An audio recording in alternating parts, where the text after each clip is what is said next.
Hey there my friends, my name is Kelvin Augusta and I want to thank you for checking out this video.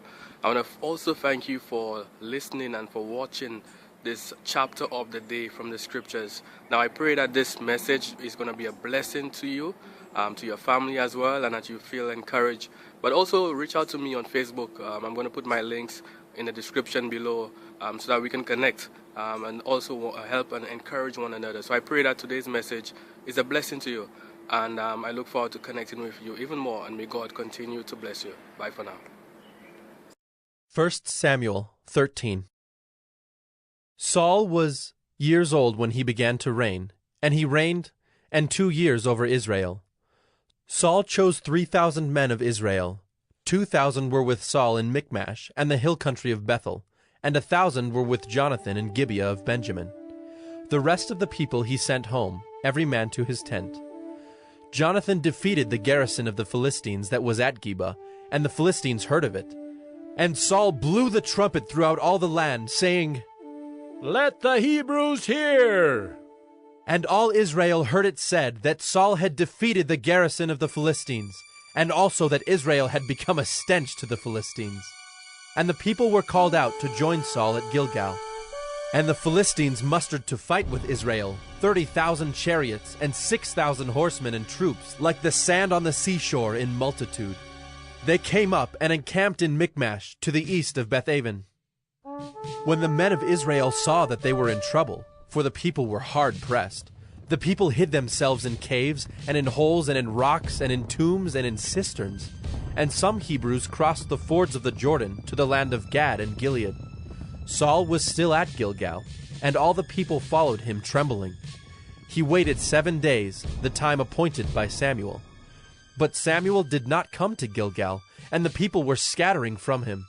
So Saul said, "Bring the burnt offering here to me, and the peace offerings." And he offered the burnt offering. As soon as he had finished offering the burnt offering, behold, Samuel came, and Saul went out to meet him and greet him. Samuel said, "What have you done?"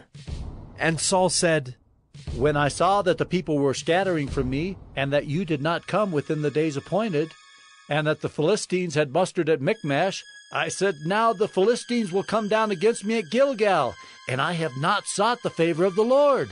So I forced myself and offered the burnt offering." And Samuel said to Saul, "You have done foolishly. You have not kept the command of the Lord your God with which he commanded you. For then the Lord would have established your kingdom over Israel forever. But now your kingdom shall not continue.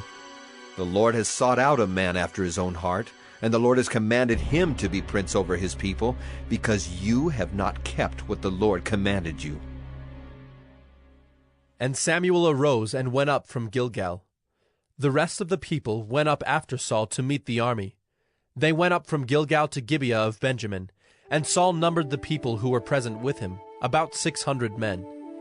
And Saul and Jonathan his son, and the people who were present with them, stayed in Gibeah of Benjamin, but the Philistines encamped in Michmash. And raiders came out of the camp of the Philistines in 3 companies.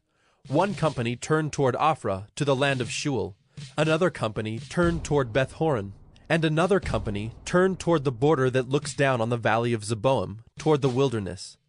Now there was no blacksmith to be found throughout all the land of Israel, for the Philistines said, "Lest the Hebrews make themselves swords or spears." But every one of the Israelites went down to the Philistines to sharpen his plowshare, his mattock, his axe, or his sickle. And the charge was 2/3 of a shekel for the plowshares and for the mattocks, and 1/3 of a shekel for sharpening the axes and for setting the goads. So on the day of the battle there was neither sword nor spear found in the hand of any of the people with Saul and Jonathan, but Saul and Jonathan his son had them. And the garrison of the Philistines went out to the pass of Michmash. Hey there my friends, my name is Kelvin Augusta again. Thank you for checking out this episode of 1 Minute Bible Study. Here the goal is to really share some word of encouragement, share the scriptures, share something from the Bible to inspire us to live godly lives, to get closer to Christ, to connect with God. So again, if you have any questions, issues, quarrels, comments, recommendations, or you just want to reach out, I'm going to put my links to Facebook, my personal profile. I will look forward to connecting with you, to help and encourage one another, and to share in any way that we can be a blessing to one another. So again, feel free to connect with me below. Thank you again for checking out this episode of 1 Minute Bible Study, where we've shared scripture, we've shared encouragement, and I look forward to connecting with you. May God continue to bless you. Bye for now.